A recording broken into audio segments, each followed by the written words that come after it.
Hola, hola, buenas tardes. Muchas gracias por venir al seminario de sistemas complejos.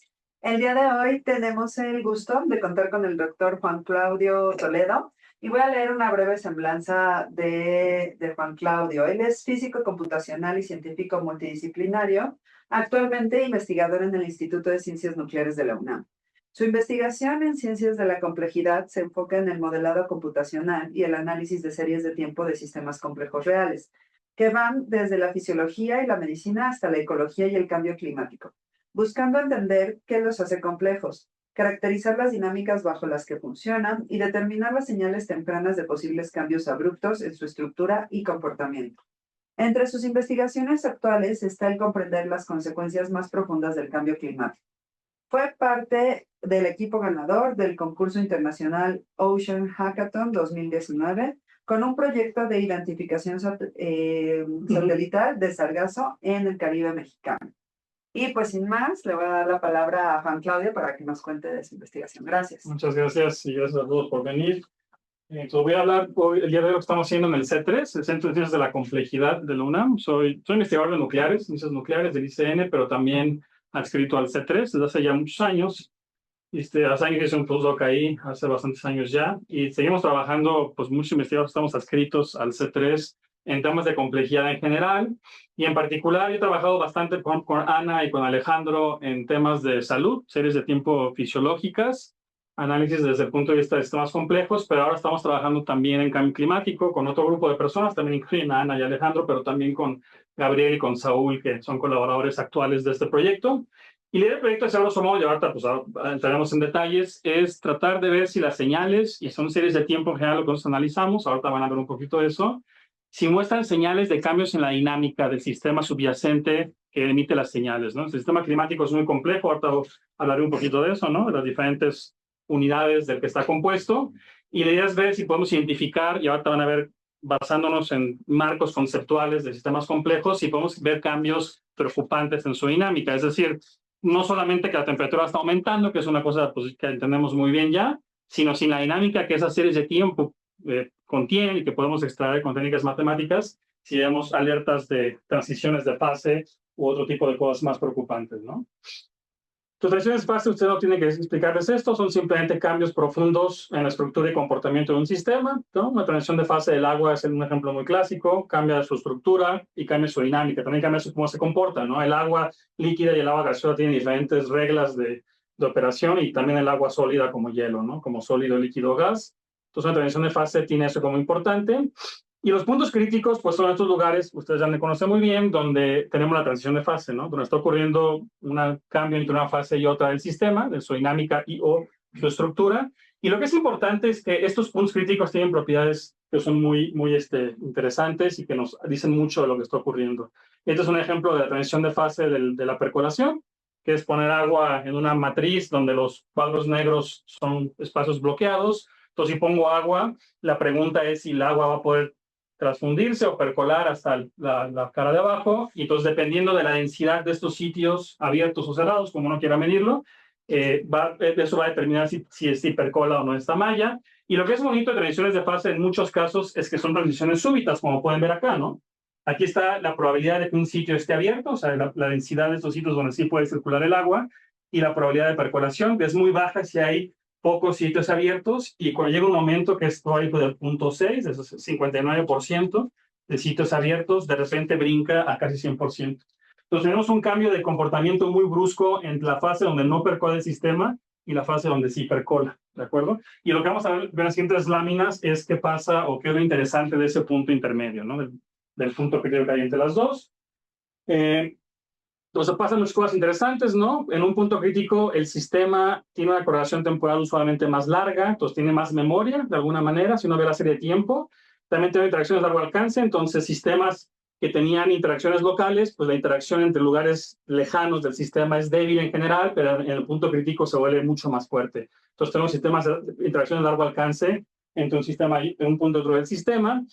Cambios decaen más lentamente, entonces, ¿no? Hay este critical slowing down, que tal vez algunos han escuchado ese concepto, en donde una perturbación del sistema tarda más tiempo en decaer completamente, entonces tiene más capacidad, por ejemplo, de procesar información o simplemente hacer cambios más generalizados al sistema. Usualmente vemos fractalidad o muy comúnmente autosimilitud, invariancia de escala, ¿no? La idea de que diferentes escalas del sistema se ve parecido, esa es la fractalidad o la invariancia de escala. Y ese es el punto, ¿no? Que los puntos críticos de sistemas dinámicos pues son fronteras usualmente entre fases que se distinguen por adjetivos como estos, ¿no? Como orden, regularidad, caos, desorganización, ¿no? Pero están en la frontera entre dos fases que son muy diferentes entre sí. Y es lo que los hace realmente muy especiales. Entonces, el modelo más clásico, tal vez, para un punto crítico es el modelo de Ising, de la física, que muchos han de conocer ya, que es esta idea de que tengo una placa de metal y la placa pues está compuesta por pequeños dominios magnéticos, con estas flechitas, que pueden estar en dos orientaciones posibles, orientado para arriba, orientado para abajo, cada dominio magnético, y la pregunta es si hay un campo magnético global de toda la placa, ¿no? Eso es lo que se quiere explicar con este modelo. Entonces, como tengo más o menos todo revuelto, hay más o menos un número de flechas para arriba que flechas para abajo, no hay campo magnético global de la placa, y cuando están una mayoría o todos alineados, hay un campo magnético global muy intenso, ¿no? Y el punto del modelo de Ising era ver qué pasa como funciona la temperatura, ¿no? Y aquí el chiste es que hay dos interacciones que van a estar interactuando o haciendo juego para poder definir la fase en la que está el sistema. Si uno toma un sitio, si hay un spin, ¿no? Un sitio de spin aquí central, por ejemplo, pues lo que va a haber una tendencia primero es a alinearse con los vecinos, ¿no? Entonces, este spin que está para abajo, en el siguiente tiempo, momento de tiempo, va a quedar alinearse con los vecinos inmediatos, los 4 inmediatos que están para arriba, y va a terminar así, ¿no?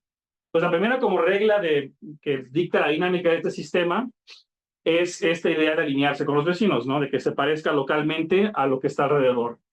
Y la segunda regla que es importante es la temperatura, porque la temperatura produce fluctuaciones que son estocásticas de estos spines que pueden de repente invertirse de forma espontánea, y a mayor temperatura, pues mayor probabilidad de que eso ocurra.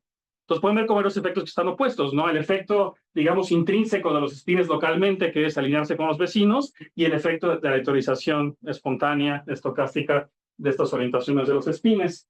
Entonces, cuando uno hace, ¿no? Uno calcula lo que pasa con un sistema como este, pues resulta que hay una temperatura especial, la temperatura crítica, en donde de alguna manera estos dos efectos están en balance, ¿no? No gana ni el que quiere alinear todos, porque si gana este, ¿qué pasa? Pues todo queda igual, los spines todos orientados iguales, y tenemos la fase magnética del sistema, y si gana el de abajo, la temperatura, la parte estocástica, pues queda en desorden, en 50-50 estadísticamente, y no hay campo magnético global. Entonces, lo que va a controlar en qué fase estamos, en la fase magnética o no magnética de la temperatura, y hay un valor crítico especial que dicta cuándo están en balance estos dos. Entonces, si uno aquí grafica la temperatura en el eje X y la magnetización, o sea, qué tan magnetizado está el sistema entre 0 y 1 en el eje Y, pues pueden ver cómo a temperaturas bajas hay un campo magnético global bastante fuerte, y conforme me voy acercando a esta temperatura crítica, pues se va esto a 0, y de aquí para adelante, a fases más calientes, es 0. Quiere decir que no hay campo magnético global neto y todo está más o menos aleatorio, ¿no? Entonces, hay transición de fase muy, muy clásica ahí, en el modelo de Ising, esa temperatura especial. Entonces, uno puede simular esto, ¿no? Esa simulación computacional que hicimos ya hace bastante tiempo, hacer la simulación de este modelo en la computadora para estudiar propiedades de las series de tiempo. Entonces, usamos algoritmo de Metropolis, que es un algoritmo muy clásico para simular el modelo de Ising, que es un Markov Chain Monte Carlo. Nuestro interés es analizar la estadística de fluctuaciones de la serie de tiempo de la magnetización, ¿no? Esta magnetización está fluctuando con el tiempo, no solo llegar al estado de equilibrio final, sino ver cómo se comporta en el tiempo la señal, ¿no? Se pueden imaginar, ¿no? Para cualquier configuración yo puedo calcular, ¿no? De aquí, por ejemplo, pues hacer, la M es simplemente, fundamentalmente el promedio, donde si por ejemplo le asigno 1 a los spin arriba y -1 a los spin abajo, tomo el promedio de todos los spines, ¿no? De todos esos números, y me da un valor que puedo seguir en el tiempo. Fluctúa en el tiempo porque tiene una parte estocástica el modelo, que es una de las dos reglas fundamentales.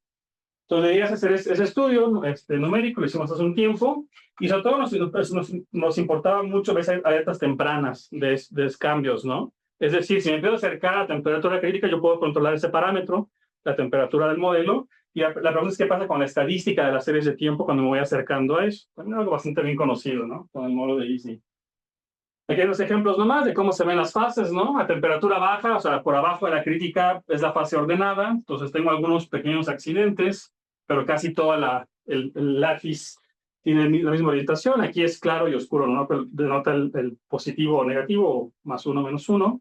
A temperaturas altas se ve bastante aleatorio, ya que no está animado en el tiempo porque para la computadora le cuesta un poco de trabajo, pero si uno ve esto animado, pues simplemente está fluctuando al azar, ¿no? Esto que aquí se ve como medio cierto orden va a desaparecer probablemente en un par de iteraciones después y aparece en otro lado y así, ¿no? Y no hay ningún orden, no hay ninguna estructura en realidad. Y cuando uno lo ve crítico, la temperatura crítica se ve de esta manera. Entonces tenemos como estas islas que se forman, por ejemplo aquí las oscuras, o lo pueden ver al revés, las claras, que son medio persistentes en el tiempo. Es decir, esta isla va a estar por aquí tal vez cambiando un poco de forma, tal vez moviéndose un poquito, y tal vez desaparece con el tiempo y ya se vuelve, ¿no?, del otro color, o esta crece más y se vuelve más grande, y están así fluctuando de forma, pues bastante, es aleatorio, pero no es hay algo de estructura en estas fluctuaciones, ¿no? El tamaño de las islas, por ejemplo, uno puede mostrar que sigue una ley de potencia, es decir, hay muchas islas pequeñas y pocas islas grandes, pero siguen una cierta relación, ¿no?, que no tiene invariancia de escala. Entonces, tiene muchas propiedades que ahorita ahondo en algunas de ellas cuando está en esta fase, en el punto crítico, ¿no?, que están, ni es ordenada ni es ordenada, tiene un poquito de las dos. Es una fase que está en balance. Uno puede estudiar varias cosas de la serie de tiempo, por ejemplo, puede estudiar estadística básica, ¿no?, de serie de tiempo. Entonces, por ejemplo, cuál es la varianza de la serie de tiempo, la varianza, ¿no?, la serie de tiempo a lo largo del tiempo, cómo funciona la temperatura. Entonces, pueden ver que es muy baja en la fase ordenada y también se va a volverse muy baja en la fase desordenada, pero cerca del punto crítico se vuelve muy grande, ¿no? Entonces, la explosión de la varianza es uno de los indicadores clásicos de puntos críticos, ¿no?, transiciones de fase. Y uno también puede usar otras cosas, ¿no? Por ejemplo, el sesgo de las series de tiempo, ¿no?, que es la asimetría de las fluctuaciones, está fluctuando más para un lado de la media que para el otro, es relativamente baja y aquí tiende a ir a cero, que por efectos, digamos, de finitud del modelo no llega a cero completamente, pero debería en teoría, ¿no?, irse a cero asintóticamente, como la temperatura llega a cero, y a temperaturas altas sí se vuelve cero muy, muy estrechamente, pero cerca del punto crítico hay este aumento del sesgo, ¿no? Se vuelve asimétrica la fluctuación de esa variable m, que es la variable de orden, digamos, central. También si uno ve la kurtosis, algo parecido. El valor 3 de la kurtosis es una medida, si no se acuerdan, de la, digamos, qué tan, cuántos outliers produce una distribución comparado con la gaussiana, ¿no? Entonces, produce más eventos extremos o menos que una gaussiana. La gaussiana tiene valor 3, ese es el valor gaussiano, ¿no?, de la cantidad, digamos, gaussiana normal de eventos extremos o de eventos outliers, y conforme uno se acerca al punto crítico por cualquier dirección, ya sea de abajo o desde arriba, hay una desviación de este valor 3, ¿no? Entonces se vuelve más o menos propenso a producir fluctuaciones extremas que una gaussiana. Entonces se vuelve anómalo, que es lo importante, ¿no? Y el ruido de la serie, que aquí pongo esta, sí. Graficaron la distribución completa de... Sí. No sé si en el artículo está, no estoy seguro, pero sí, tú ves la distribución, digamos, de los valores de M y se ve claramente no gaussiana en el punto crítico, por múltiples cosas, ¿no? Y si la graficas lejos del punto crítico, se ve muy gaussiana esta distribución de fluctuaciones. Tiene un valor medio y una distribución gaussiana en torno a ese valor medio. Que hay una serie de trabajos sobre puntos críticos, pero con el modelo XY, en 2D. Ese tiene un continuo de puntos críticos, entonces sí, un poco más fácil de estudiar. Sí. Veían como distribución tipo Gumbel, pero no sé si para Ising también se ve eso. Si es otro caso, bueno, asimétrica Gumbel. Okay. O sea, fuera del punto crítico para este modelo 2D de Ising es gaussiana la estadística. Sí, pero en el punto crítico es algo parecido a una... Claro. Sí. Sí. Si acá simplemente afirmas que no es gaussiana porque se desvía, ¿no?, de los parámetros de normalidad, pues toma otra distribución diferente.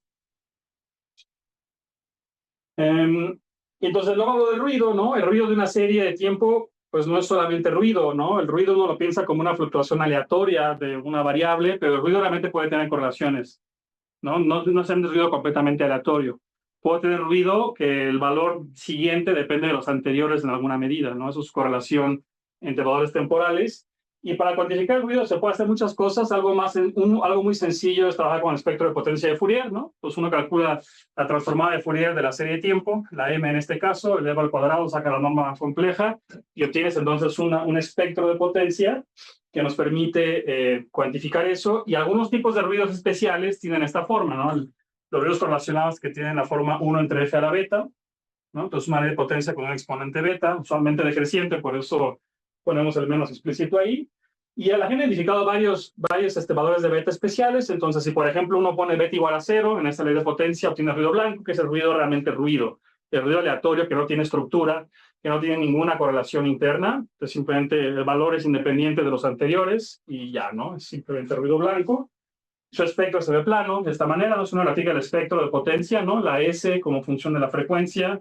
En log-log, pues obtienes una línea recta horizontal. Luego el ruido famoso, ¿no? Entre comillas, 1 entre F tiene beta igual a 1, ¿no? Que es un ruido que tiene algunas correlaciones no demasiado fuertes, pero las tiene presentes. Y se observa mucho en fenómenos naturales, ¿no? Este ruido 1 entre F. En cosas físicas y cosas biológicas también. Un ejemplo famoso del corazón, ¿no? Las fluctuaciones entre el tiempo de un latido y el tiempo del siguiente latido. Eso se llama el intervalo RR en cosas de cardiología.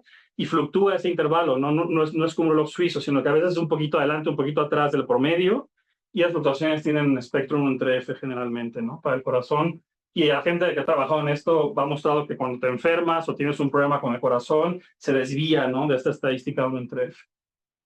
Y otro que está un poco más hacia el extremo es el ruido browniano, también pues muy famoso en física por muchas razones, tiene este espectro con beta igual a 2, y pueden ver en los espectros gráficamente pues son líneas rectas porque es una ley de potencia y la inclinación de la línea está determinada por exponente de este beta, ¿no? Entonces el punto es que ver el espectro de potencia nos da una forma de cuantificar cuántas correlaciones hay en ese ruido. ¿Estamos viendo ruido totalmente aleatorio o hay correlaciones presentes en la serie de tiempo que son rastreadas por esto de aquí, ¿no? Y hay mucha matemática que conecta correlaciones con el espectro, pero no entro en demasiado detalle, ¿no? En el caso del modelo de Ising, si uno hace el espectro de potencia, que es lo que están viendo acá, de las fluctuaciones de la magnetización de la MDT, obtiene lo siguiente, que a temperaturas bajas son curvas como estas de aquí, ¿no? La morada, estas dos como azul y verde. Entonces es un espectro que es casi completamente plano, menos el mero finalito, que son efectos de finitud del modelo, pero en todo el resto del rango de frecuencia aquí graficado, pues ven que es muy plano el espectro. Entonces no hay correlaciones, ¿no? El valor siguiente de magnetización no depende mucho con respecto a la media de los anteriores. Y si uno aumenta la temperatura, entonces se convierte en esta curva azul pálida, a temperatura 2.2. Luego la crítica es la que está en negro, ¿no? Es una ley de potencia pues que casi en todo el rango de frecuencias y ya con una inclinación bastante grande, ¿no? Pueden ver que aquí hay correlaciones entre los valores de la serie de tiempo bastante fuertes, y luego uno se va para arriba a estas dos y a la última y ya obtiene uno aquí de nuevo hacia el ruido blanco, ¿no? Se hay una mención entonces entre ruido blanco en las fluctuaciones a baja temperatura, un ruido correlacionado con un cierto exponente, que es como 1.8 para Ising 2D, en el punto crítico, y luego de regreso a series de tiempo que no tienen correlaciones casi, ¿no? Que se ven de nuevo ruido blanco, al menos en una gran parte del rango de frecuencias. Entonces, esto es un indicador, al menos en el Ising, muy claro, ¿no? Cuando tengo una transición de fase, me acerco a ella, empiezan a aparecer correlaciones temporales en la serie de tiempo, y lo podemos ver simplemente viendo el espectro de potencia de Fourier. No hay que ver ninguna otra cosa más que eso suficiente para indicarnos eso, ¿no? Entonces, pueden imaginar dónde voy a ir en un rato, ¿no? Si la serie de tiempo de temperatura planetaria, por ejemplo, hay cambios como este, ¿no? En la estructura de correlaciones nos va a indicar que está pasando algo, pues, interesante al menos. Exactamente qué, pues tal vez algo parecido a lo que hace Ising con la transición de fase, pero bueno, no es garantía de que eso va a ser.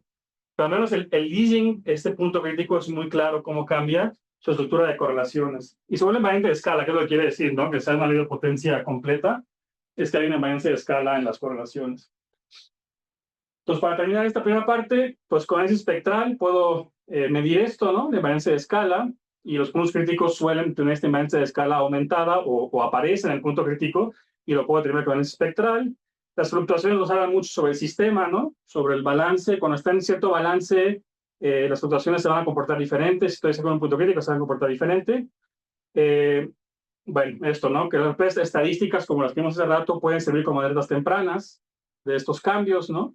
Si me acerco a una transición de fase, la estadística de la serie, no solamente el espectro de potencia, muchas cosas van a cambiar, y si lo mido lo puedo otra vez determinar con poner como alerta temprana, que se ha hecho para clima. Por ejemplo, Martin Shepard ha trabajado mucho en eso, ¿no? Alertas tempranas a partir de estadísticas para series climáticas.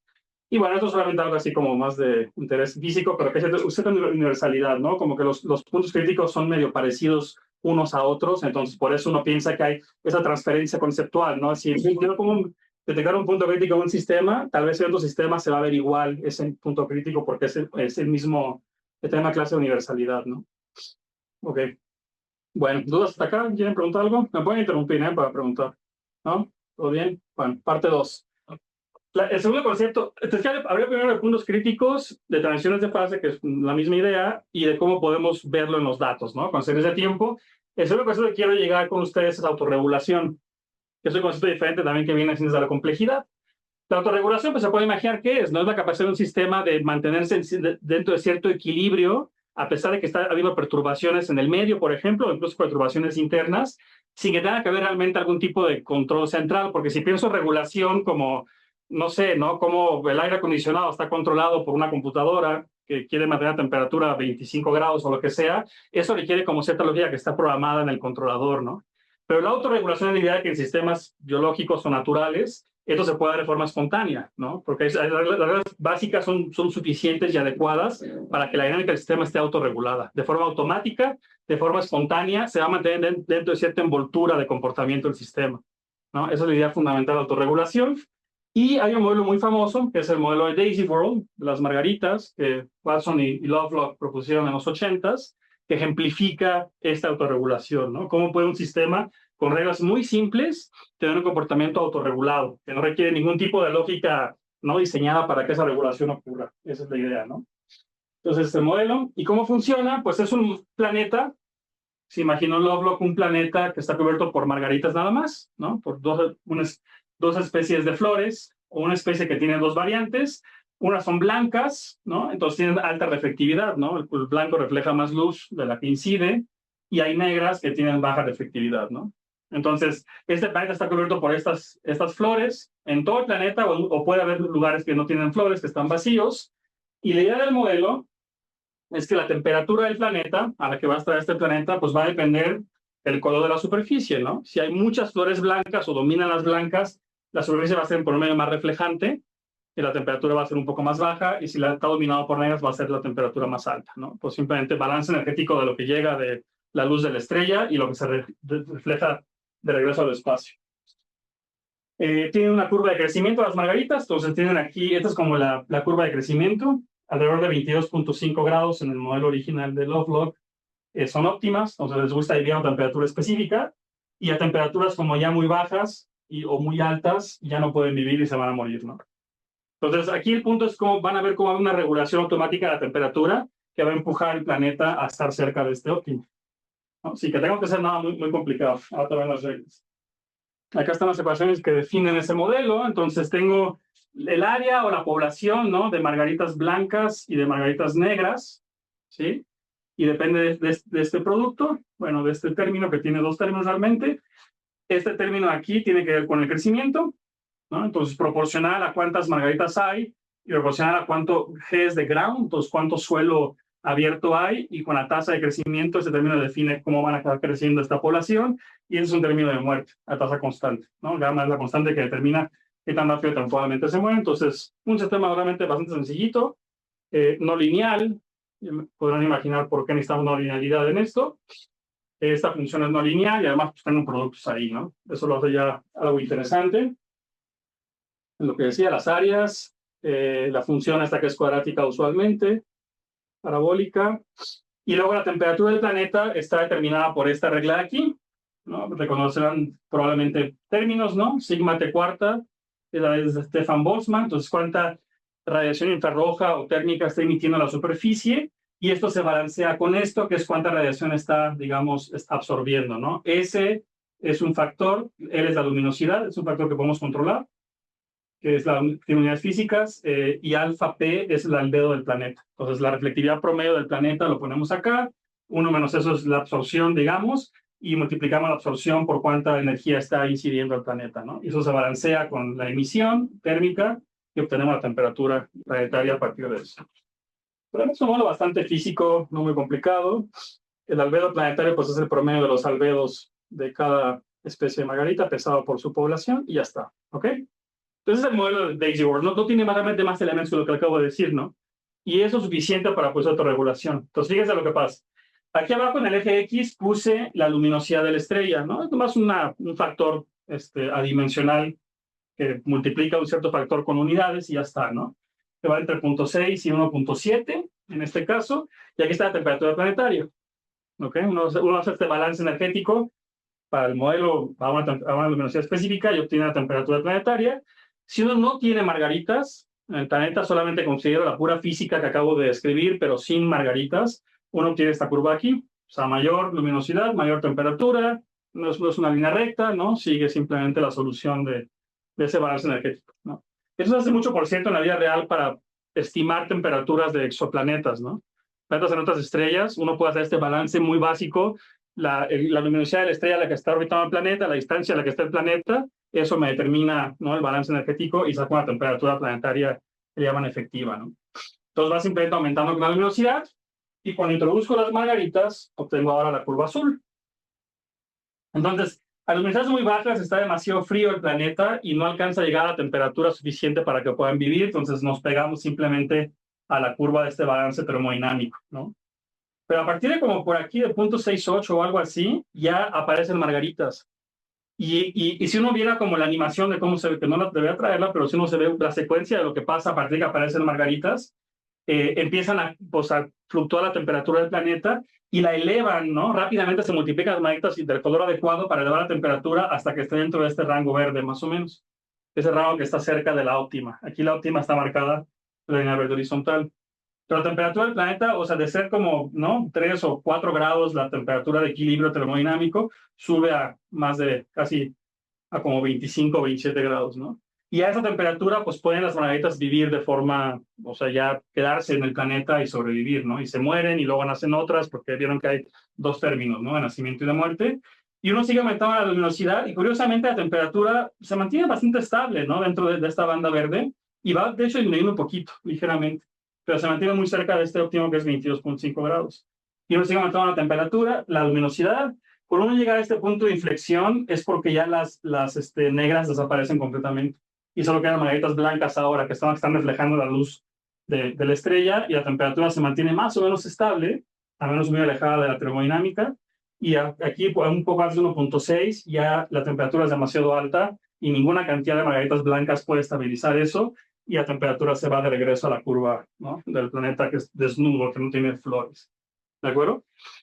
Entonces, este es el resultado, digamos, central de ese modelo de Watson y Lovelock de los 80s, ¿no? La idea de que en este planeta que debería tomar una temperatura que aumenta con la luminosidad de la estrella, ¿no?, la física simple, la presencia de margaritas tiene este efecto muy fuerte autorregulatorio de cambiar completamente el entorno físico del planeta, ¿no?, de cambiar este balance energético que les hablé para que la temperatura se mantenga cerca de la que ellas prefieren, ¿no?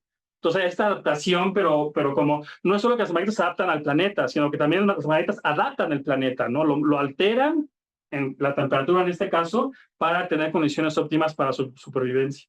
¿Ok? Entonces, es el efecto de hablaba de autorregulación.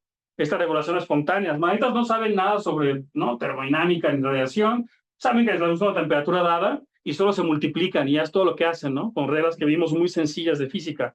Y es suficiente esa combinación de reglas para producir este efecto fuertísimo, ¿no? De aquí a acá, ¿hay cuánto? Hay como 15, 20 grados de diferencia, ¿no? Entonces tiene la capacidad de cambiar radicalmente el planeta para su propia subsistencia, ¿no? Es un mecanismo de retroalimentación positiva, en este caso, que produce eso. ¿De acuerdo? En las ecuaciones, ¿cuál es la diferencia principal entre blancas y negras? No lo puse aquí de forma muy explícita, pero esta función beta, que es la de crecimiento, depende de la temperatura, que es la temperatura como local de las blancas y de las negras. Entonces, la idea como fundamental de eso en el modelo es que la temperatura planetaria es una, que es el promedio de todo el planeta, pero localmente donde hay blancas está un poquito más frío que donde hay negras. Es la única diferencia. Hay una reglita que asigna esta regla, o que asigna la temperatura de las blancas y de las negras como función de eso, ¿no? De cuál es el albedo de la flor y cuál es la temperatura planetaria promedio. Entonces, un poquito por arriba de la promedio de las blancas y un poquito por abajo de la promedio de las negras. Esa es la única diferencia. Porque si no, como dice usted, pues sí, serían ecuaciones idénticas prácticamente, ¿no? Pero tienen esa asimetría que las distingue una de las dos y uno puede jugar con detalles de cómo es esa asimetría, etcétera, ¿no? Pero el resultado no es muy sensible a eso. Uno puede hacer un montón de variantes de este modelo y este resultado, con esta estabilidad en un rango muy grande, es el resultado principal. Pues pueden imaginarse cómo Lovelock pues pensó que esto es una buena analogía, no sé cómo quieren llamarle, es un símil, es una posible descripción de lo que pasó aquí en la Tierra, ¿no? La química atmosférica de nuestro planeta no es lo que él obtendría, digamos, del balance y de las reacciones químicas normales que hay, dado los componentes de la atmósfera, si uno ignora toda la vida, ¿no? La atmósfera del planeta está afectada o transformada por la vida aquí en la Tierra hace miles de millones de años, ¿no? Desde que había algas en el mar que hacían fotosíntesis hasta toda la vegetación que tenemos hoy en día y todo lo que está asociado con la ecología de eso, ¿no? Entonces, esa es la idea fundamental de decir, el planeta Tierra es un planeta cuya física, cuyo entorno físico está regulado por la presencia de vida aquí. Y un planeta que no tenga vida en otra parte del universo va a tener reglas pues, como esta, ¿no? En donde si la estrella es más grande o brilla más o más caliente, pues está más caliente el planeta y ya está, ¿no? Va a ser mucho más simple esa relación que cuando tenemos la presencia de vida. ¿Y cuál es la diferencia? Que la vida se multiplica, entonces crece, se expande y también se muere, entonces también desaparece. Los cambios que uno puede hacer al ambiente físico pueden ser absorbidos por esa variabilidad de la vida. Y es que además geológicas, la vida también evoluciona, entonces también puede evolucionar y cambiar cómo es, ¿no? Adaptarse a diferentes condiciones y eso es un ciclo bidireccional que permite esta estabilización del clima, en este caso, ¿no? La temperatura del planeta. Entonces, la idea central, ¿no? De Lovelock. Bueno, otro más es las poblaciones, ¿no? Pueden ver la luminosidad acá y las negras están en verde y las blancas están en azul. Entonces, primero hay muchas margaritas negras. Al principio no hay casi blancas y conforme uno va aumentando luminosidad, pues va disminuyendo el número de negras y aumentando el número de blancas, ¿no? Se van automáticamente ajustando para producir estabilización. Y cuando uno llega aquí como cerca de 1.4 ya no hay ninguna negra, quedan puras blancas nomás que llegan hasta acá y aquí se mueren todas, ¿no? El secreto de estabilizar Daisy World es eso, la variación de las poblaciones de las margaritas. Y bueno, esto es un modelo que hicimos después, que es este modelo de Daisy World es como en 0 dimensiones, ¿no? Nada más tengo las áreas de las margaritas, no hay noción de espacio. Uno puede extender el modelo a 2 dimensiones para hacerlo un poquito más sofisticado, entonces uno puede cambiar la dinámica por esto que está acá, mucho más complicado.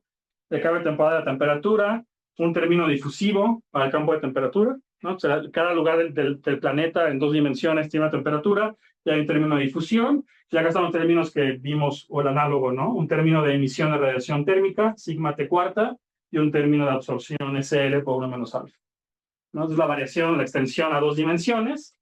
Y además de hacer eso para el campo de temperatura, bueno, ponemos un continuo de especies, no es demasiado importante todo esto. Además de eso, les muestro eso, pero aquí está una imagen, ¿no? El campo de temperatura del planeta en 2 dimensiones y los albedos, ¿no? La reflectividad de blanco a negro pasando como por este marrón, que es como el suelo que no tiene margaritas. Entonces ahora ya no somos especies, es como un continuo de especies. Cada margarita tiene como su color y puede ser diferente del de otro, ¿no? En ese rango. Y cuando uno hace este modelo, obtiene esta misma curva, luminosidad y temperatura aquí en el eje Y, y es de hecho hasta más estable de lo que teníamos antes, ¿no? Entonces también hay este régimen o este rango de luminosidades donde se mantiene la temperatura muy, muy estable. Vean cómo es aún mejor que el modelo original, ¿no?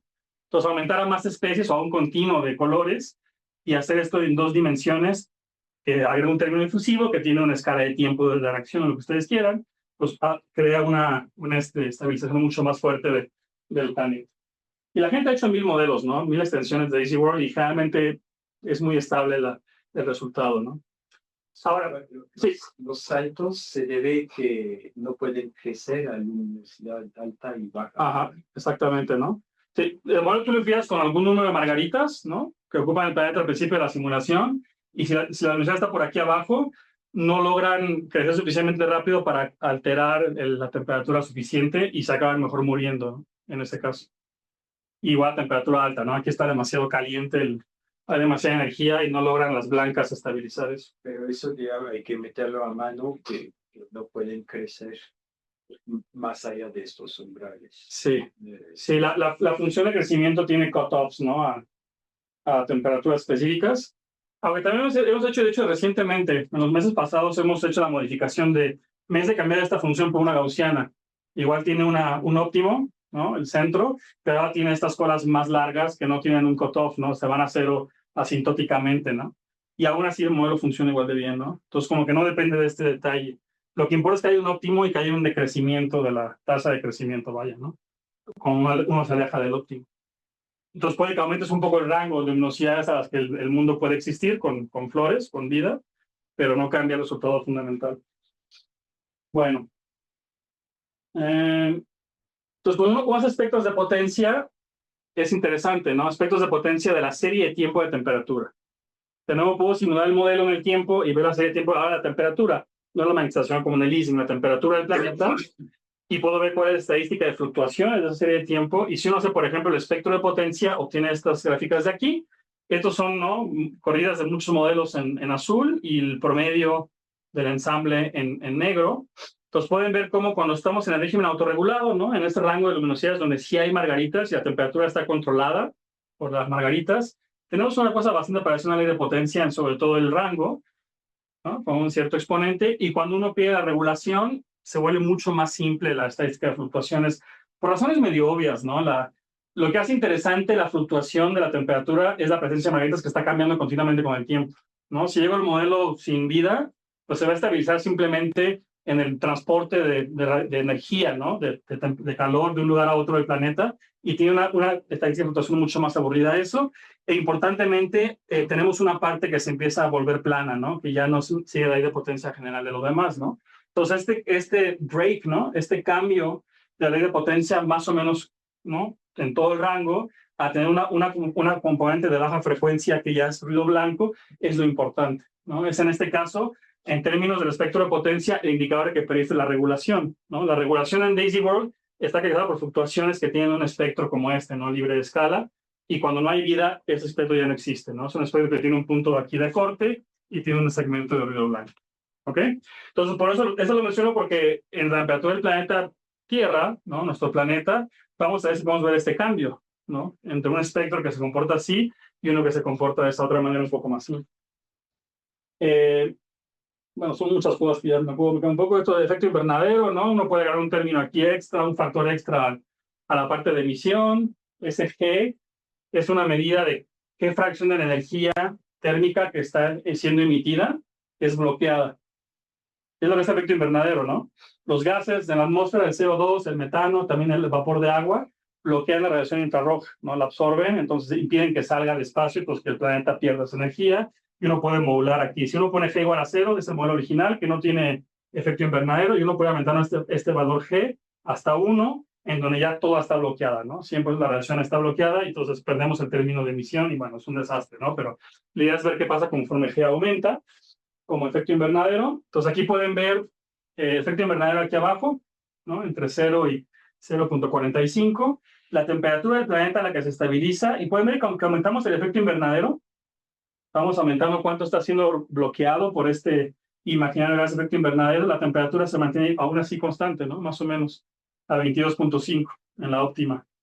Y lo que está pasando es que si hay un poco más de efecto invernadero, por ejemplo aquí en punto 10, entonces el albedo planetario va a crecer porque va a morirse un poco más las negras y crecer un poquito más las blancas. Cambiar el albedo del planeta y permitiendo que con este, digamos, exceso de energía que estoy manteniendo por el efecto invernadero, aún así se estabiliza 22.5, ¿no? Entonces no sacas el planeta de su equilibrio, ¿no? Lo dejas en el mismo equilibrio de siempre, pero están compensando las margaritas de una manera, respondiendo de forma, pues, interesante y en tiempo real, de alguna manera, a ese valor. Y pues con un albedo más grande, mantiene la temperatura estable hasta que llegamos a un punto de quiebre aquí al final, ¿no? Un poco antes del punto 4, ya deja de funcionar esto, ¿no? Entonces tiene como un límite esta estabilidad por esta autorregulación. Si uno empuja demasiado el planeta, ya sea que la estrella fuera más caliente, el futuro geológico del planeta nuestro, o que uno aumenta efecto que está alterando este balance, ¿no? En este caso, ¿qué estamos alterando? La emisión de energía térmica, la estamos bloqueando en una proporción cada vez mayor, ¿no? Aquí 40% está bloqueado, y llega un momento en donde ya tronas la capacidad regulatoria, ¿no? Entonces, en todo este rango, pareciera que no pasó nada, ¿no? Que la regulación sigue funcionando igual de bien, y aquí se va al diablo de forma espontánea, de forma muy súbita. También va a ser importante eso. ¿De acuerdo? Bueno, estadística de fluctuaciones uno también puede calcular, ¿no? Esto es la varianza, digamos, ¿no? Entonces, lo único importante de la varianza o del tema estadística es que un poco antes o justo en la transición en donde ya perdemos la capacidad regulatoria, hay valores anómalos de esta estadística. ¿Se acuerdan que también vimos algo parecido en el easing, no?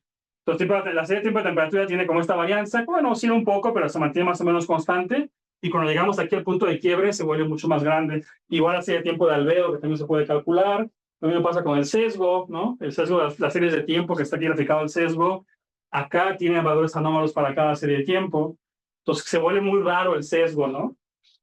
La kurtosis igual, ¿ve la kurtosis, no? Bastante baja para 2 series de tiempo, justo antes de la transición donde se pierde autorregulación, se vuelve gigante, ¿no? Pero ¿cuál es la fuente de azar en la simulación? Sí. No lo mencioné mucho. Este es el modelo 2D, lo que estoy presentando acá. Sí. Aparecen y desaparecen a las... No, la regla de crecimiento para ese modelo 2D es un automata celular que tiene algunas reglas estocásticas en donde, por ejemplo, la tasa de crecimiento y la de muerte se convierten en probabilidades para el automata celular, ¿no? Entonces, es buena observación, ¿no? Es la parte de estocacidad. Si uno hace este análisis con el modelo original de EasyWorld es mucho más aburrido, digamos, ¿no? Tiene insuficiente complejidad el original para ver detalles en las fluctuaciones, ¿no? Requiere estocacidad para que haya fluctuaciones interesantes. Eso es un punto, ¿no? Pero bueno, aquí el punto es kurtosis se va a un valor muy alto justo antes de que muera, ¿no? Aquí ya, estos últimos 2 puntos, aquí ya no hay margaritas, pero aquí sí hay margaritas. Solo estamos en el último valor, ¿no? Exploramos al menos en donde todavía hay un poco de regulación posible, pero ya estás como en el mero límite de la regulación, un poquito más y la truenas y se mueren todas las flores y el planeta se vuelve el planeta aburrido, ¿no? Entonces, igual vemos acá, ¿no? Entonces, señales como un punto crítico, sí, justo antes del colapso. Exactamente, ¿no? Es un punto que está justo antes del colapso, eso de ahí. Muy bien. Entonces, bueno, Daisy World, parte 2, ya voy a la última parte. Reglas simples producen autorregulación, ¿no? Eso es lo interesante. Cuando hay autorregulación, espectro de potencia es una ley de potencia y se quiebra si perdemos la regulación. Tiene un límite el sistema, si lo empujamos más allá de eso, un poco antes de la pérdida de regulación o de que el sistema cambia su comportamiento radicalmente, hay cambios en la estadística de fluctuaciones, que son antes tempranas de eso. Y bueno, Daisy World es un ejemplo de este balance entre biosfera y entorno físico, ¿no? De cómo interactúa la vida, que tiene mucha capacidad de variación, y el entorno físico que tiene sus propias reglas más simples, y esa interacción produce esta capacidad de autorregularse. ¿Ok? Y la última parte, cambio climático. Entonces ya conocen, me imagino todos esta gráfica. ¿No la han visto esta gráfica? Sí, ¿no? Alguien le llama la gráfica más importante del mundo a esta, ahorita, ¿no? Pero esto es la emergencia climática. Este es el cambio de temperatura promedio del planeta como función del año, ¿no? Desde el año, básicamente, los últimos 2000 años de historia de la Tierra. Y pueden ver cómo hay fluctuaciones normales en la temperatura promedio. Hay esta etapa que le llaman el Little Ice Age, a veces, ¿no? Una pequeña disminución de la temperatura planetaria promedio. Y luego, como del siglo XIX para acá, tenemos este aumento sostenido de temperatura promedio, ¿no? Entonces, definitivamente, esto de aquí no es normal, ¿no? Estas fluctuaciones a estas escalas de tiempo son normales. Esta ya no, esto está causado por la actividad humana. ¿Qué frecuencia tienen los puntos? ¿Perdón? ¿Son cada que 50 años o cada cuándo? Algo así debe ser, ¿eh? Debo tener por ahí la grafiquita. Hablar un poquito de cómo se obtienen estos datos, ¿no? Porque también es un tema de discusión posiblemente, cómo se calcula. Se pueden sacar por regiones, hemisferios, ¿no? Sí, si ahora vemos los que tenemos para analizar, están todos espacialmente distribuidos en el planeta. Es el promedio nada más, ¿no? ¿Cómo se obtienen estos datos? Es lo que iba a decir, por varias técnicas. Hay unas que usa anillos de los árboles, que es muy bonita, se llama dendrocronología. Entonces uno puede medir las distancias que hay entre anillos, ¿no? Del tronco de un árbol. Si el árbol está ya, se murió, por ejemplo, y cortan el tronco, lo extraen un pedazo y van midiendo esas distancias que hay entre los anillos, porque estas distancias entre anillos son un proxy para la humedad y la humedad es un proxy para la temperatura promedio del planeta, ¿no? Se ha mostrado con otras técnicas que es un buen indicador de eso. Entonces uno puede dar algunos cientos de años con esta técnica, tal vez algunos miles, en algunos casos, son árboles muy viejos. También se puede hacer con núcleos de hielo, que es la técnica tal vez más confiable hoy en día, que es uno perfora, por ejemplo, en la Antártida o en Groenlandia, uno perfora la capa de hielo. Esta capa de hielo tiene varios kilómetros de profundidad y crece muy lento, crece a velocidad de unos cuantos milímetros por año. No, se va apilando agua que se congela sobre el hielo y va creciendo lentamente. Entonces, lo que está abajo ya quedó atrapado, ya no tiene forma de lo que está abajo de salir después. Entonces, por ejemplo, burbujitas de gas quedan atrapadas en el hielo a cierta profundidad, y entonces la profundidad es una medida del tiempo, ¿no? Entre más profundo, hace más tiempo que fue depositada esa burbujita de gas y que se congeló y que va a atrapar el hielo. La gente lo que hace es perfora y saca estos núcleos, estos cilindros de hielo, y, entonces, y va sacando muestras a diferentes longitudes o distancias, ¿no? De la parte de hasta arriba, que está ya relacionado con el tiempo en el pasado, y con eso pueden medir, por ejemplo, concentraciones de gases atmosféricos, y de ahí se puede inferir la temperatura en el pasado, ¿no? Con cierto grado de error. Entonces, en Vostok, por ejemplo, en la Antártida. Entonces, en el hielo, por ejemplo, tenemos series como estas, ¿no? Aquí está años antes del presente, pero ya estamos hablando de cientos de miles de años, ¿no? En el pasado de la Tierra. Y aquí está la temperatura y el CO2 atmosférico, ¿no? La temperatura pueden ver que varía bastante a escalas de tiempo ya de centenas de miles de años. Entonces, aquí es alta y luego baja y luego subió y es medio cíclica. Eso tiene un nombre. Se llaman ciclos de Milankovitch, estos de acá, que tienen que ver con cambios medio sutiles en la órbita de la Tierra, sobre todo, ¿no? Que hacen que cada tiempo de decenas o centenas de miles de años haya un poco de variación en la cantidad de radiación que recibe el planeta. Y también pueden ver cómo aquí está la curva de CO2, que se mide directamente de los núcleos de hielo, y pueden ver cómo se correlaciona muy bien, ¿no? Cuando la temperatura baja, el CO2 baja, y no quiere decir que la reacción causal sea en esa dirección, puede ser, es un poco bidireccional si quieren, ¿no? Responde el CO2 atmosférico a los cambios de temperatura de la atmósfera. También ha ido cambiando de forma cíclica. Si se fijan aquí en la escala de CO2, que está aquí la escala de los valores, no ha pasado 300 partes por millón en los últimos, aquí 500,000, pero he hecho más, como último millón de años, no ha rebasado nunca 300. Ahora les muestro el valor que tenemos ahorita, ¿no? Entonces hay fluctuaciones, sí, ¿no? De temperatura y de CO2 a escalas de tiempo muy largas, ¿no? Esto toma aquí 100,000 años entre estos dos valores, por ejemplo. Y no ha rebasado nunca 300, ¿no? Eso es lo importante de eso. ¿Y cuál es el modelo que lo describe? ¿Es presión del aire o la vida o cuál sería? No, hay muchos factores, ¿no? Por ejemplo, si sube la temperatura, la disolución de CO2 en el mar se vuelve un poco más eficiente. Entonces absorbes más CO2 en el agua marina si la temperatura sube, ¿no? Y viceversa, si enfrías, de alguna manera baja la temperatura, tú la bajas, eso hace que se disuelva menos, entonces libera, si estaba ya en su capacidad saturada el agua de mar, entonces libera el CO2 que fue absorbido, ¿no? Y eso puede pasar con muchas cosas, también pasa con la vida misma, pasa con el permafrost, ¿no? Sobre tierra. O sea, hay muchos mecanismos de intercambio, ¿no? De CO2 y depende de temperatura. También las plantas, ¿no? Si la temperatura es más alta, las plantas crecen un poco más, sobre todo en zonas ecuatoriales o en zonas tropicales, y las plantas absorben CO2 del aire, ¿no? Pues lo que usan para generar materia orgánica las plantas, ¿no? CO2 del aire. O sea, hay muchos mecanismos de intercambio que están, ¿no? Controlados por la temperatura. Los polos son como buenos proxies en general uno del otro. Ok, bueno, esto es el registro ya geológico, pero a mucho más larga escala, ¿no? Aquí estamos viendo como en cada cuadro hay una escala diferente de tiempo. Aquí estamos viendo 20,000 años, aquí estamos viendo hasta 1,000,000 de años, 5 millones, 60 millones y 500 millones de años, ¿no? Y a escalas geológicas, eso es la temperatura. Y pues pueden ver cambios grandes, ¿no? A escalas ya de cientos de millones de años, pues sí, la temperatura ha variado tal vez 10, 15 grados, ¿no? En el tiempo, en el espacio geológico de la Tierra. Si nos vamos ya a los más recientes, acá están ciclos de Milankovitch, ¿no? Los que vimos hace rato, estas variaciones medio periódicas.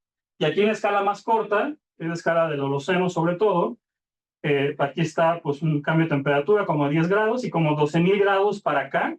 Está lo que se llama el Younger Dryas, un periodo geológico que está caracterizado por esta estabilidad muy grande, ¿no? De la temperatura del planeta. Entonces, si vemos para acá, ha variado menos de 1 grado o 1,5 grados en esa escala de tiempo de 12,000 años. Eso hay gente que especula que esto fue tal vez parte de lo que permitió la agricultura humana a una escala suficiente para tener surplus, ¿no? En civilizaciones tempranas de la historia humana, porque el clima era muy estable en muchos lugares del mundo, comparado con cómo había sido en decenas de miles pasadas, ¿no? O en épocas de glaciaciones, que son estas de aquí, donde de repente se puede congelar toda Europa y entonces por 10,000 años o 5,000 años hay hielo, ¿no? Continuamente en Europa y este periodo fue como mucho más benigno, tal vez permitió, ¿no? El surgimiento de civilizaciones humanas por eso. Pero ha sido muy estable hasta que llegamos acá, ¿no? Al siglo XXI, entonces esto es la predicción para 2050 y la predicción para 2100, ¿no? De cómo va a ser la temperatura, entonces muy lejos del comportamiento normal del planeta. Es que el gran problema es que dicen, es culpa del ser humano, ¿influye o no influye? Es lo que dicen muchos, que no influye. Sí. Pero tenemos la capacidad de modificar la atmósfera, sí, eso es muy claro, ¿no? A escalas de tiempo muy cortas, ahora decimos CO2, ¿no? Bueno, esto es el mismo del Holoceno. Pues, ¿cómo se mide esto en el presente? ¿No? Esto era geológico, técnicas como los núcleos de hielo, por ejemplo, y otras también. En el presente, pues tenemos ya estaciones meteorológicas en todo el planeta, que cada punto es una estación meteorológica que registra temperatura desde hace mucho tiempo. El color indica la duración de registro que tienen, ¿no? Algunas tienen ya 150 años de registro de temperatura, otras son más recientes. Se puede imaginar la desigualdad, ¿no?, geográfica de esto. Pues Estados Unidos y Europa tienen la gran mayoría de estaciones muy viejas y otros países pues son mucho más recientes, ¿no? Entonces podemos ver la temperatura de forma directa hoy en día, ese es el punto. Esto me lo puedo brincar. Bueno, entonces midiendo estas temperaturas en lugares específicos del planeta, ahora la gente lo que hace es calcular cuál es el promedio de temperatura del planeta, porque es la variable central de todo el análisis climático, o al menos de la parte de calentamiento global.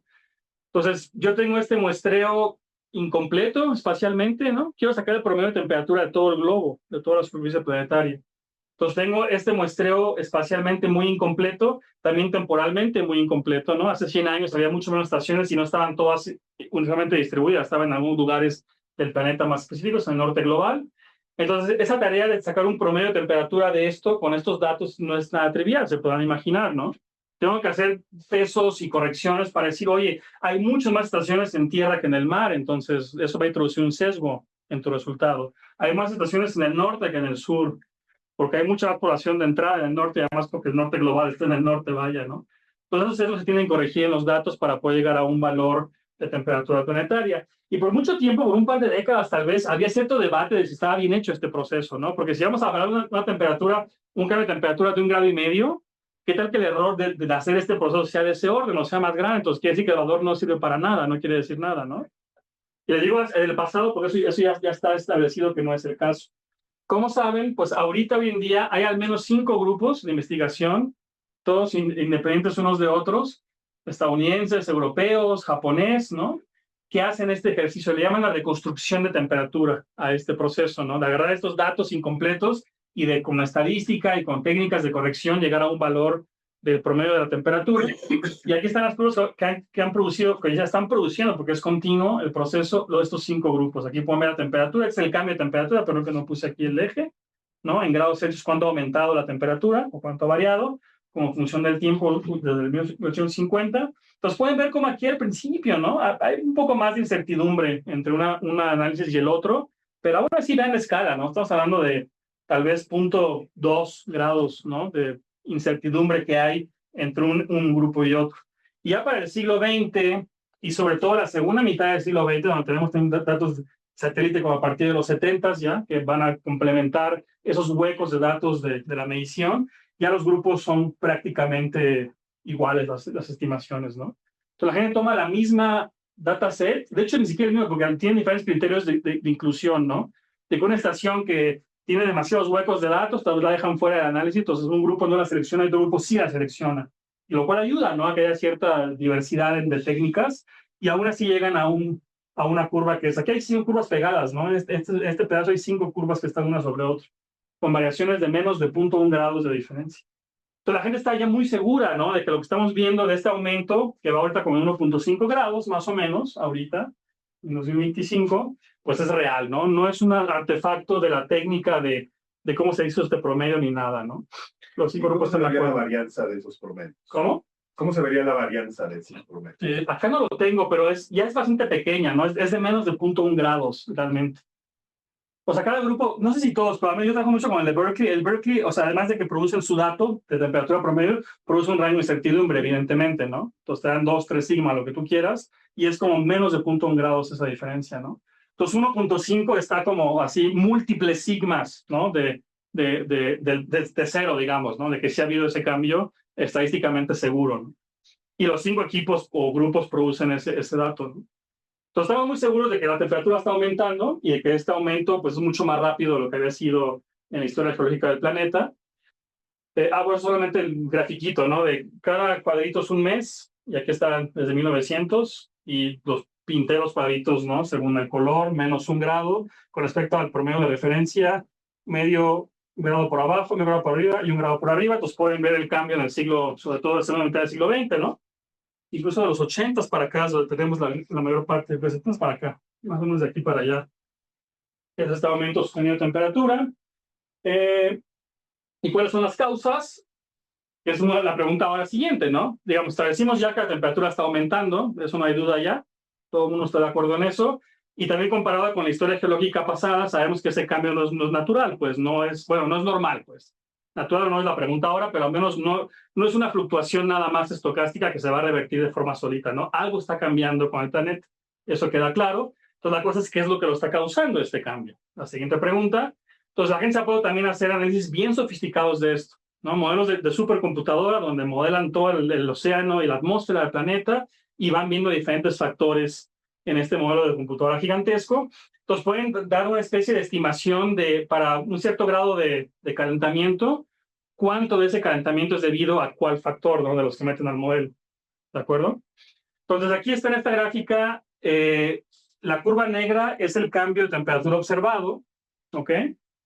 Y las curvas de colores con sus como zonas sombreadas con estas líneas diagonales, pues son estimaciones de diferentes tipos de contribuciones a eso. Es decir, por ejemplo, los volcanes, la actividad volcánica en el planeta, ¿no? Un volcán avienta hollín a la atmósfera y eso bloquea ligeramente la radiación solar. Entonces, cuando hay una erupción volcánica muy grande, y ha habido en el pasado reciente, en el siglo XIX, un Krakatoa muy grande, puede bloquear por varios años una porcentaje de la radiación solar y eso baja la temperatura un poquito, ¿ok? Cambios de la radiación solar, ¿no? El sol también no tiene el mismo brillo siempre, varía ligeramente el brillo del sol en una escala de tiempo como de 11 años, ¿no? Que es el ciclo solar de las manchas. Entonces, si estamos en la parte alta del ciclo, hay un poquito más de radiación llegando, entonces debe ser un poquito más caliente el planeta. Cambios en la órbita de la Tierra, etcétera, ¿no? Hay varios que aquí no están puestos, pero es un conjunto de cambios naturales, digamos, que no tienen que ver con nosotros. Y cuando uno hace el total de cómo esos factores cambian la temperatura, tenemos la curva esta como blanquita, como color crema, y es esta, ¿no? Entonces, el punto es que este conjunto de cambios naturales, al menos de estas que están aquí listadas, no explican este cambio tan grande, ¿no? Que hay. De hecho, no explican mucho cambio, como que deben mantenerse muy cerca de cero por medio de estas contribuciones, ¿no? Algunas se enfrían, otras calientan, entonces como que es medio variable, ¿no? Esto va a ser una erupción volcánica, por ejemplo, acá en la curva verde, no sé cuál, ¿no? En los 60s y así, ¿no? Entonces, estas causas actuales no explican ese cambio observado. Ahí está la Segunda Guerra Mundial, no sin que ver, ¿no? La Segunda Guerra Mundial, ahí fue en 40, ¿no? Sí. Quién sabe, tiene que ver con la guerra, ¿eh? No sé. Puede ser que haya cambios en la producción industrial, por ejemplo, en esa época, ¿no? Que fueron solo temporales.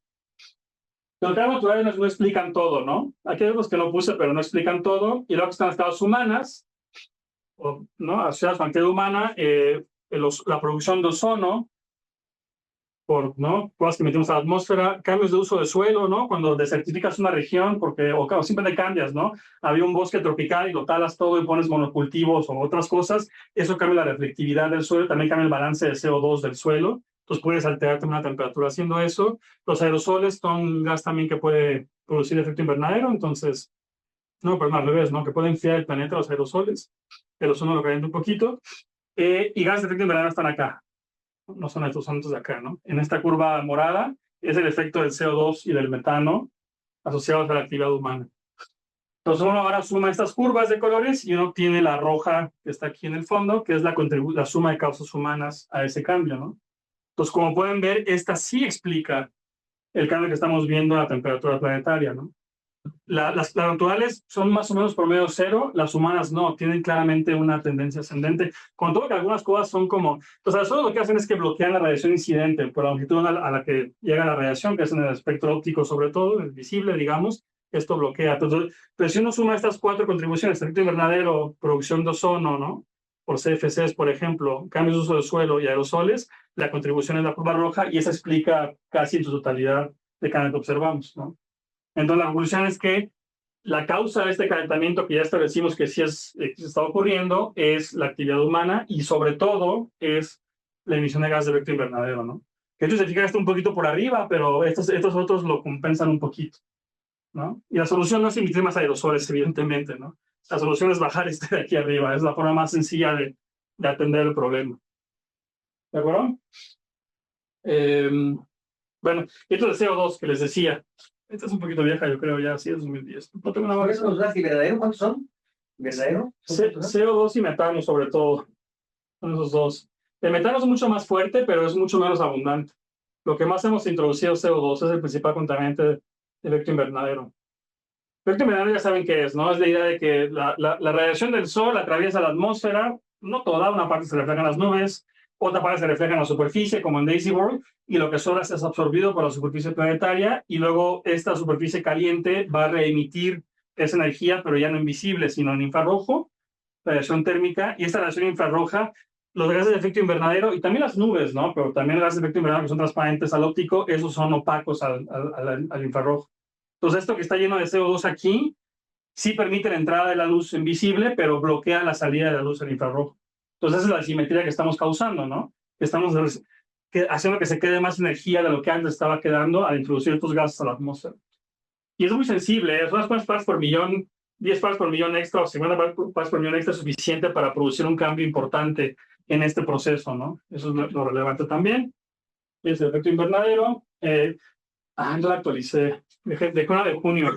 No muy diferente hoy en día. Esto es el CO2 medido. Bueno, esto es una estimación, ¿no? Pero con igual registros geológicos con proxies de los últimos 800,000 años de historia del planeta. La concentración de CO2 está aquí en el eje vertical. Entonces pueden ver como les decía, nunca rebasó 300, ¿no? Aquí llegó un momento donde estaba por 300, un poquito abajo, y ahí simplemente oscilando, sube y baja, a glaciaciones con los ciclos de Milankovitch, y en el último, ¿no?, siglo hemos tenido este aumento donde ahora estamos en 430 más o menos partes por millón. Entonces representa un aumento de más, ¿no?, del 30% de lo que había con respecto al máximo geológico. Y de hecho es más como ya más del doble de lo que había con respecto al promedio histórico. ¿Se fijan? Pasamos de como de 200 de promedio geológico en el último casi millón de años a 430 partes por millón. Entonces hemos alterado la composición de la atmósfera en 150 años de forma brutal. Y esa es la causa del calentamiento global. Ninguna otra cosa. Esa es la causa principal, ¿no? Antes de los humanos, la ciclos. correspondencia entre los ciclos era por las plantas. O sea, ahí hay un efecto como el de Daisy World. Sí, aunque estos cambios son más bien como cambios físicos lentos, ¿no? Que tienen que ver con la órbita de la Tierra y cómo a veces está un poquito más lejos o más inclinada o más elíptica, y eso cambia cada vez una diferente cantidad de energía que está incidiendo, ¿no? Pero la temperatura alta hace que las plantas crezcan más y emitan más CO2. Sí. Ese es el mecanismo. Que absorban más CO2 más bien. Que absorban. Sí. Si hay más plantas, hay más absorción de CO2, ¿no?, en la atmósfera. Entonces va al revés. Sí. Con los ciclos de vida. Pero estos cambios probablemente son más bien dominados por la parte física, yo creo, estas escalas de tiempo. No tanto por la vida, ¿no? La vida mantiene cierto balance, pero es una escala mucho más corta de tiempo que esto, probablemente. Esto depende más bien de cambios como mucho más lentos y más grandes, más fuertes y mucho más extendidos, ¿no?, en el tiempo. Pero este cambio de aquí, sin duda, ya está completamente fuera de la norma, y eso es lo importante, ¿no? Bueno, no pasé. ¿De dónde viene el CO2? Pues ya voy rápido, ¿no? Combustibles fósiles es la causa principal de CO2 que estamos introduciendo en la atmósfera. El quemar petróleo, carbón, gas natural para producir energía, para mover vehículos, todo eso produce este CO2. ¿El cemento? ¿Cómo sabe el cemento? ¿Cómo? El cemento. También. ¿Por qué? Está listado. Pues supongo que, no sé bien, en el proceso, supongo, industrial de producción, liberas CO2 en ese proceso. No sé exactamente en dónde, habría que buscar la química de eso, ¿no? Entonces, claro, ¿no?, aquí los quemas y, bueno, la reacción química de combustión produce como desecho CO2, ¿no?, para los hidrocarburos. Estas son predicciones del panel de la ONU de cambio climático, de cómo para finales del siglo esperan que la temperatura sea, ¿no? Y estas curvas son diferentes escenarios, les llaman escenarios, ¿no?, de emisión de carbono, que dependen de qué tan fuertemente y qué tan rápidamente reducimos las emisiones de CO2, ¿no? Entonces, por ejemplo, el 8.5 es básicamente lo que estamos haciendo ahora, ¿no? Es decir, si nada cambia, la tendencia que están calculando con los modelos de computadora, con cierta variación, ¿no? No es un pronóstico así siempre seguro, pero es que estamos por aquí de 4 grados Celsius, ¿no?, por arriba del promedio antes del siglo XIX, y dependiendo de qué tan rápidamente y efectivamente reduzcamos las emisiones, pues son estos escenarios de acá, y hay algunos que sí tienen la capacidad, digamos, de mantener el calentamiento abajo de 1.5, que los expertos lo han anotado como una especie de meta a lograr, ¿no? Mantenerlo no más de 1.5, aunque ya está medio rebasado hoy en día, ahorita, ¿no? Esto se usa ya hace como 10 años, este tipo de análisis. Ya estamos por arriba de 1.5 ahorita, entonces probablemente ya no pudimos lograr este escenario. Habrá que ver en cuál de los que están aquí vamos a lograr, ¿no?, si continuamos reduciendo emisiones. suficientemente rápido. Consecuencias hay muchísimos, ¿no? De que aumente la temperatura, no solamente que la temperatura aumente y ya, ¿no? Hay un montón de consecuencias ecológicas y de muchos tipos de eso. Detenimiento de casquetes polares, aumento a nivel del mar, eso es bastante obvia. Incremento de frecuencia de incendios forestales, ¿no? Entonces está más seco, más caliente el clima o el ambiente, hay más probabilidad de incendios forestales, como hemos visto en años recientes. Mayor intensidad de huracanes también.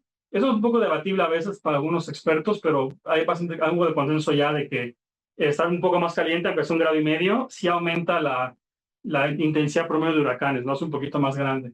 Acidificación de océanos. Los océanos absorben el CO2 atmosférico y eso acidifica el agua y eso es devastador para ecosistemas marinos, ¿no? Cuando tenemos ya grandes eventos de blanqueamiento, porque se muere el coral, ¿no? Con esa agua más ácida ya no puede vivir y se muere y se vuelve blanco, ¿no? Pierde su color. Y ha habido eventos masivos de blanquificación de corales en los últimos 20 años. Y claro, los problemas climáticos en general, ¿no? También piensen incluso inviernos más crudos, ¿no? Más fuertes, veranos más calurosos, más secos. Todos esos extremos de temperatura van a ser más probables con esta alteración del sistema climático. Porque estamos dando en la torre como esos mecanismos de regulación que están presentes, los estamos alterando, entonces se va a volver más extremo el clima hacia ambos extremos probablemente, ¿no? Esa es la pérdida de casquete polar, ¿no? En el polo norte. Hay muchos efectos de esto, ¿no? Y ya para terminar los últimos 10 minutos, si me dan ese poquito tiempo, lo que hemos estado haciendo nosotros es analizar estos datos de temperatura planetaria, ¿no? Ese es todo el chiste. Voy a ir un poco más rápido. Aquí está la serie de tiempo de Berkeley, que esa es la que tiene las incertidumbres, mira, que preguntabas, ¿no? Ahí es el 95%, ¿no?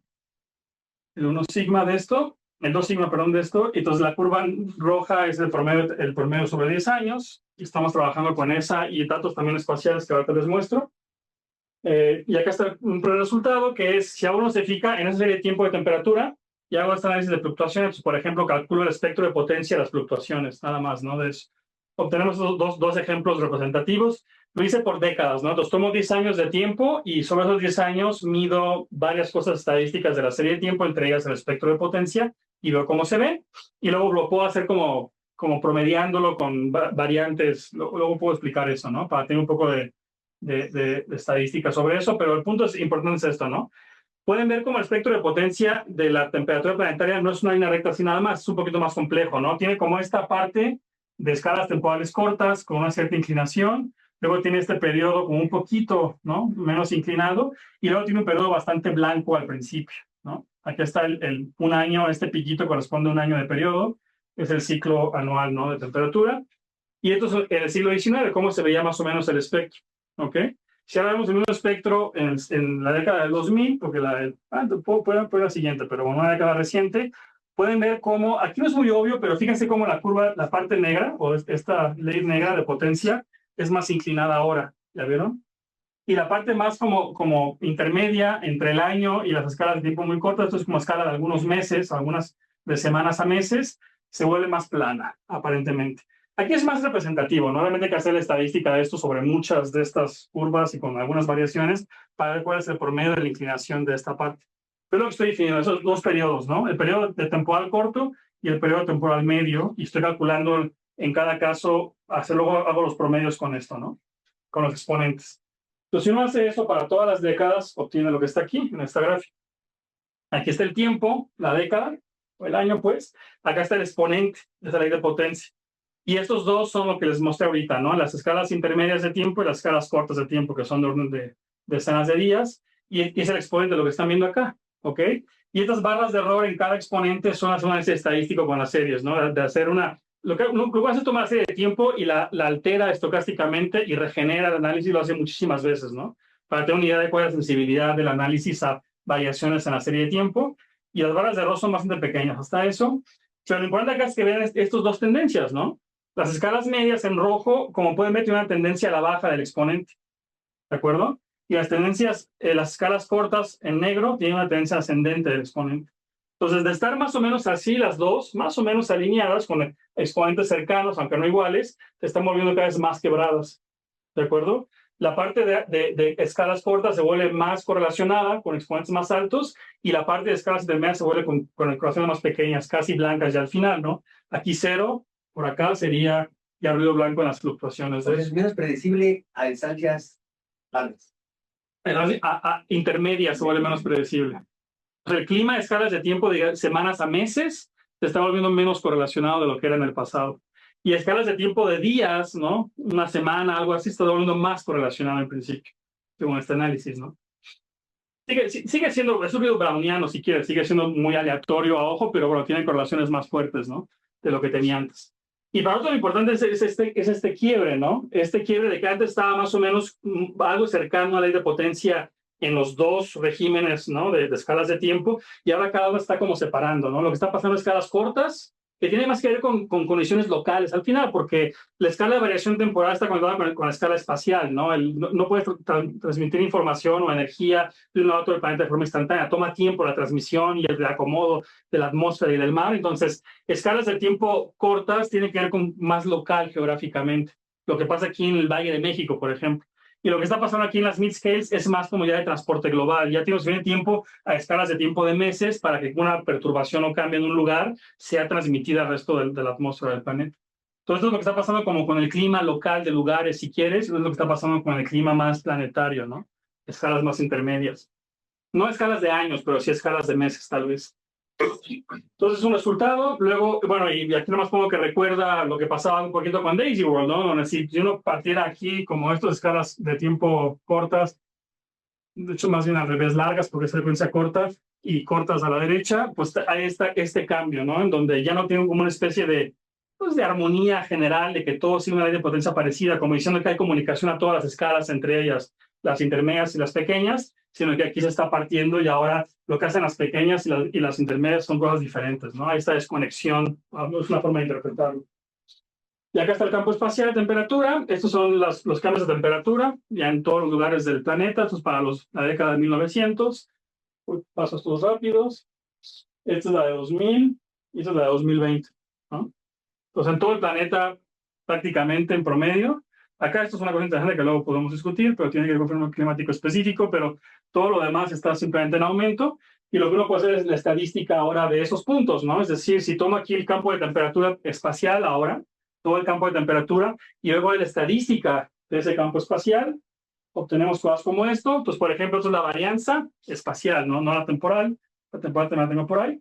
Entonces, por ejemplo, la varianza espacial está aumentando, no muy fuertemente, pero tiene una tendencia ascendente. Entonces, quiere decir que hay más variación entre puntos y puntos de la Tierra, ¿no? De la temperatura. Esto es el sesgo, ¿no? Como les decía, el sesgo. Y hay un aumento hacia los últimos, tal vez 40 años, hacia temperatura alta.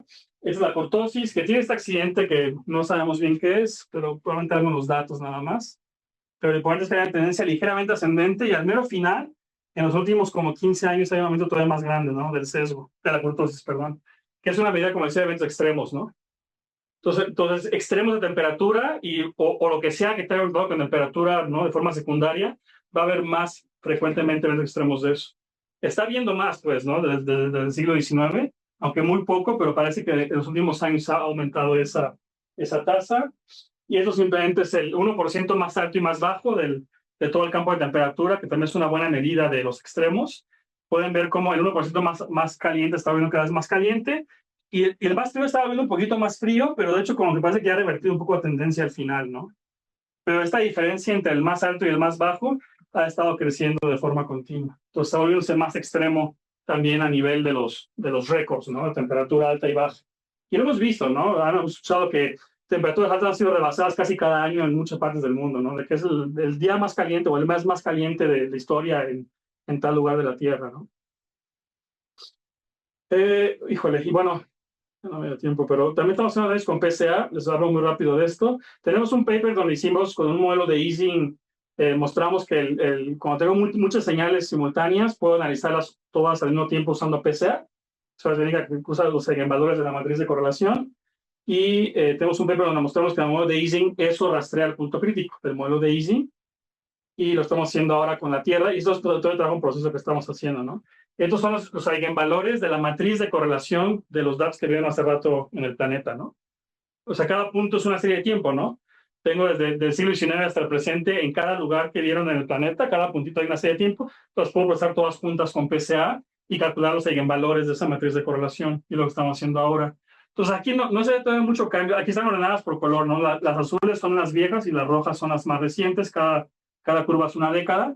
Hay un poco de cambio al principio, ¿no? Y la gente que ha hecho edades tempranas, si alguien aquí ha hecho, conoce que la correlación de corto alcance luego son los indicadores de transiciones de fase. Entonces, tal vez tiene que ver con eso lo que estamos viendo aquí, ¿no? De cómo están aparentemente como separando el primer eigenvalor de los espectros. Hay un poquito de diferencias aquí. Esta diferencia es un poquito más viejo. Tenemos uno más reciente que todavía estamos trabajando, donde se ve un poco más la diferencia, ¿no? Pero es que nos habla un poquito también sobre esa parte combinada. Y estos son como los eigenmodos, ¿no? Del planeta, que tienen que ver con regiones que están como dominando la variación climática. El modo 1 siempre es muy promedio, es muy uniforme, y el modo 2, está pescando como zonas en el Ártico, en el Polo Norte, y toda la zona de Siberia probablemente. En Siberia hay mucho permafrost, hay mucho hielo que es permanente, y conforme se va ese hielo derritiendo ahora sí, porque está muy caliente el verano, se va liberando sobre todo metano de ahí, ¿no? Entonces puede que tenga que ver esto con que esto está produciendo un cambio más grande que otras partes del mundo, ¿no? Este modo número 2. Y es lo que estamos trabajando ahorita hoy en día con estos modos espaciales. Y bueno, ahí lo dejo, pero la conclusión de todo esto es que estamos viendo algunos cambios estadísticos en las series de tiempo y en los mapas espaciales que parecen consistentes con lo que pasa cerca de transiciones de fase, como en el easing, o lo que pasa cuando tengo pérdida de autorregulación en el Daisy World, ¿no? Estamos viendo señales que son parecidas a lo que pasa en esos dos modelos cuando tenemos estos cambios catastróficos del sistema, y pensamos nosotros que está reflejando eso, ¿no? Que está reflejando como estos cambios muy fundamentales de los mecanismos de regulación que había, de temperatura, de muchas cosas, también de atmosférico, de la química y todo eso, y que lo estamos cambiando eso porque estamos inyectando este CO2 a una tasa que no había existido por millones de años en la Tierra, y es lo que está produciendo estos cambios en la dinámica. Esa es nuestra interpretación de esos datos. Y listo, muchas gracias. Ahí lo dejo.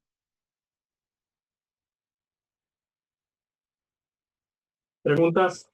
Entonces, digo, quitando cuestiones políticas, Sí. la solución sería entonces energías limpias, para evitar el CO2, Sí. pero la más eficiente es la energía nuclear.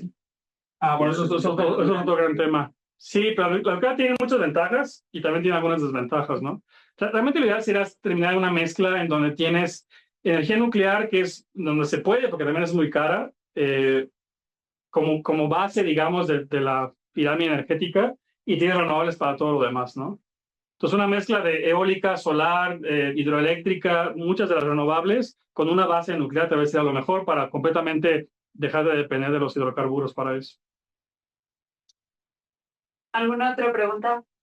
Un poco, sí.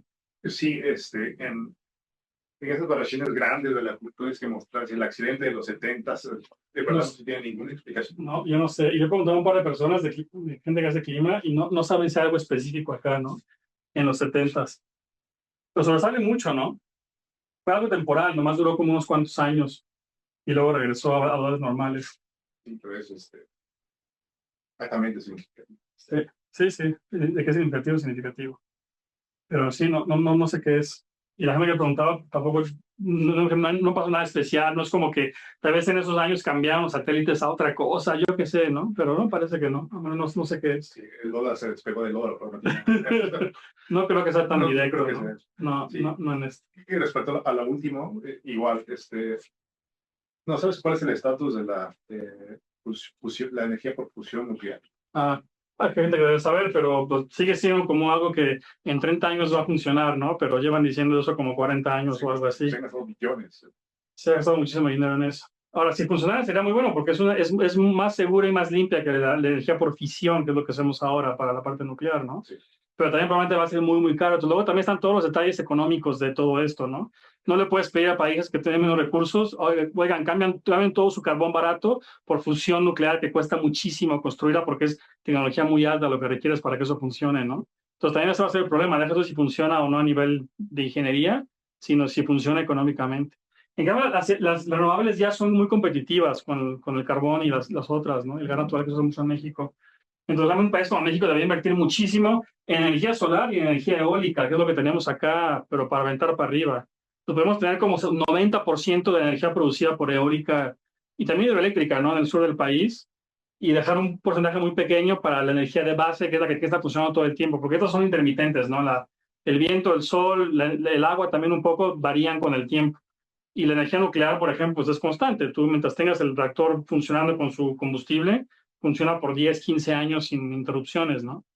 Pues para una mezcla va a ser la idea. Entonces la fusión va a acabar siendo un poquito así, ¿no? De que se llegue a funcionar bien. Algunos países la van a implementar como energía de base, pero yo siento que lo ideal es que casi todo lo demás sea renovable, ¿no? Que eso pues no emite CO2 prácticamente, ¿no? Además no es un funcionamiento normal. Marcelo. Sí. A nivel nuclear hay un problema muy grande político, porque quieren evitar la creación de armas nucleares. Claro. Que al menos, o sea, vaya, para energía nuclear de fisión, solo requieres enriquecer uranio a muy baja concentración de enriquecimiento. Y para armas requieres mucho más. Entonces, lo que debe ser es como buenos mecanismos de vigilancia internacional, que se supone que los hay, para que la gente solo pueda enriquecer uranio hasta el nivel necesario para energía y no para el nivel de armas, ¿no? Porque están totalmente desconectados. Esos dos niveles son muy diferentes. El problema es que, claro, quien hace una planta de centrifugación para purificar hidrógeno, uranio para producción de energía, pues puede seguir, echarla a andar todavía más tiempo, ¿no? Por más meses para producir uranio más enriquecido, ¿no? Para tener que ser un poco la misma si quieres, entonces tiene que haber regulación internacional para que la gente no haga eso, ¿no? Que haya garantías de que la gente no lo está haciendo. Y se supone que hay, ¿no? Pero que lo sigan o no es otra cosa. En Irán hubo eso hace poco, ¿no? Por allá, otra pregunta. Sí. Lo que ustedes han observado es que a escalas medianas y cortas ha habido cambios. Sí. El hecho de que hayan detectado este fenómeno arroja luz a la existencia de ciertos mecanismos que acoplan fenómenos a diferentes escalas. O sea, como para... Me pregunto si lo que ustedes han observado puede ayudar a hacer mejores modelos o si esa ya es una cuestión que... Yo creo que es más interpretativo, porque si te fijas, o sea, no estamos modelando realmente nada del sistema planetario, ¿no? Hay gente que hace modelos de supercomputadora para esto, ¿no? Pero ahí el problema es un poco el otro lado, ¿no? O sea, le metí 50 diferentes mecanismos de diferentes física, química y demás, y el resultado final, pues depende de todos esos mecanismos de alguna manera, ¿no? Y sí puedes irlos apagando, a ver qué hace uno versus si está presente o no, pero luego es muy no lineal, de que si quito uno, no tengo que haber quitado otro en presencia de otro, o ausencia de un tercero, como que depende de todo ese tipo de interacciones, ¿no? En cambio, acá es más un análisis basado solamente en los datos que estamos viendo, sin que haya ningún modelo, digamos, ni siquiera de física subyacente a lo que estamos haciendo, simplemente hay un modelo conceptual de cómo interpretar la estadística. Entonces, en ese sentido, o sea, haciendo tu pregunta, están diciendo que sí hay desconexión entre mecanismos de diferentes escalas temporales que antes ocurrían, están desconectándose de alguna manera. ¿Cuáles? Con esto no puedo decir cuáles, porque no está cambiando, y los mecanismos se conectan en escalas, las cortas con las largas, que están ya dejando de funcionar como funcionaban antes. Y es lo que estamos viendo en los cambios, yo creo. Ok, bueno, está bien. Ya la última pregunta. Sí, perdón, me pasé algo. Y relacionado con eso, o sea, el Daisy World es una analogía de un sistema autorregulado. Claro. Y estas firmas que están viendo ustedes de que algo se rompió, no necesariamente nos habla de que había una autorregulación, ¿verdad? De las condiciones de la cuerda. No. Entonces te puedes ir para atrás y ver que había ciclos, etcétera, pero no necesariamente hay una evidencia contundente, un conocimiento suficiente como para decir. Claro. Sí, son cosas muy como de una dirección, lógicamente funcionan, pero no necesariamente lo opuesto va a ser como evidencia así, ¿no? Incontrovertible de que eso es cierto, ¿no? Sí. Son indicios de que posiblemente es una explicación de lo que estamos viendo, ¿no? Lo que vemos en Daisy World, las transiciones de fase que vimos en el leasing, son una posible forma de explicar lo que estamos viendo, no son necesariamente la única, ¿no? Pero bueno, en términos de regulación, también en ecología también se ha hecho mucho, en ciencia climática, de entender estos mecanismos, y si hay muchos mecanismos de autorregulación, de eso existe en la Tierra, existe, ¿no? Lo que no sabemos es si lo que estamos viendo es, o sea, exclusivamente y nada más, y seguramente el rompimiento de eso. Tal vez hay más cosas que están involucradas que hacen esos cambios, ¿no? Y también importa mucho la escala de tiempo, porque una cosa es decir a escalas de miles o de millones de años, y otra escala de tiempo 150 años, ¿no? Esos mecanismos que hacen que cambie la temperatura son mucho, mucho más lentos que eso, ¿no? Entonces, no están realmente presentes ahorita a escalas de tiempo de décadas. Tardan miles de años en producir un cambio. Entonces, esos son otra historia completamente diferente. Cosas de más corto plazo es lo que estamos modificando ahorita, probablemente. Sí, pero bueno, una interpretación es la que estamos dando nosotros, no necesariamente la única. Bueno, gracias. Pues le agradecemos nuevamente a Juan Claudio.